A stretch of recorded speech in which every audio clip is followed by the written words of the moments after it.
Hi hello welcome back to our channel. ఇవాల్టి recipe హెల్త్కి ఎంతో మేలు చేసే వెల్లుల్లి కర్రీ అండి. ఈ వెల్లుల్లి అనేది డైలీ మనం ఒక వెల్లుల్లి తీసుకోగలిగితే ఆరోగ్యానికి ఎంతో మంచిదండి. అలా తీసుకోలేనప్పుడు మంత్లీ వన్స్ ఈ విధంగా కర్రీ చేసుకొని తీసుకోగలిగామంటే హెల్త్ పరంగా ఎంతో బెనిఫిట్స్ ఉంటాయండి. టేస్ట్ అయితే చాలా బాగుంటుందండి కర్రీ అనేది. ఇప్పుడు ప్రాసెస్ ఎలానో చూద్దామండి. ముందుగా ఒక కప్పు వరకు వెల్లుల్లి పొట్టు వలిచి ఈ విధంగా పెట్టుకోవాలండి. ఇప్పుడు ఒక మిక్సీ జార్ తీసుకొని అందులోకి 2 పెద్ద సైజు టమోటాలు కట్ చేసి యాడ్ చేసుకోవాలండి. ఇలా యాడ్ చేసుకున్న తర్వాత మిక్సీ పట్టుకోవాలి. చూడండి, ఈ విధంగా మెత్తగా పేస్ట్ చేసి పక్కన పెట్టుకోవాలి. అదేవిధంగా ఒక నిమ్మకాయ సైజు అంతా చింతపండు నానబెట్టి రసం తీసి పక్కన పెట్టుకోవాలండి. ఇప్పుడు కడాయి పెట్టుకొని తగినంత ఆయిల్ యాడ్ చేసుకోవాలి. ఆయిల్ కాస్త హీట్ అయిన తర్వాత మనం ముందుగా పొట్టు వలిచి పెట్టుకున్న వెల్లుల్లి, ఉల్లిపాయలు యాడ్ చేసుకోవాలండి. ఉల్లిపాయ అనేది చిన్న చిన్న ఉల్లిపాయలు ఉంటే యాడ్ చేసుకుంటే కర్రీ అనేది మంచి టేస్ట్ వస్తుందండి.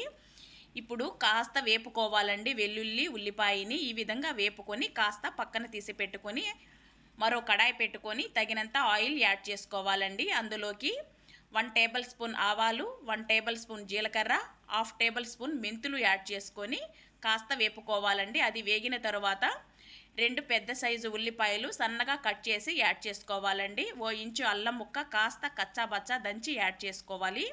అదేవిధంగా 2 పచ్చిమిర్చి, 1 రెమ్మ కరివేపాకు యాడ్ చేసుకొని కాస్త మగ్గించుకోవాలండి. ఉల్లిపాయ అనేది చూడండి, ఫ్లేమ్ సిమ్లో పెట్టుకొని కాస్త మగ్గిన తర్వాత 1/2 టేబుల్ స్పూన్ పసుపు అనేది యాడ్ చేసుకోవాలండి. మన టేస్ట్కి తగినంత సాల్ట్ కూడా యాడ్ చేసుకోవాలి. 1 టేబుల్ స్పూన్ ధనియా పొడి, 1 టేబుల్ స్పూన్ మిరియాల పొడి, 2 టేబుల్ స్పూన్ కారం యాడ్ చేసుకొని మొత్తం మిశ్రమాన్ని ఒక్కసారి బాగా కలుపుకోవాలండి.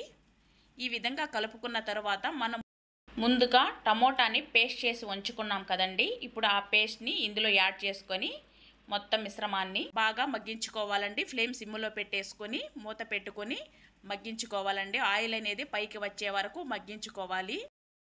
ఇలా మగ్గిన తర్వాత మనం ముందుగా వేయించుకున్న వెల్లుల్లి ఉల్లిపాయని ఇందులో యాడ్ చేసుకొని మరొక్కసారి మొత్తం మిశ్రమాన్ని బాగా కలుపుకోవాలండి.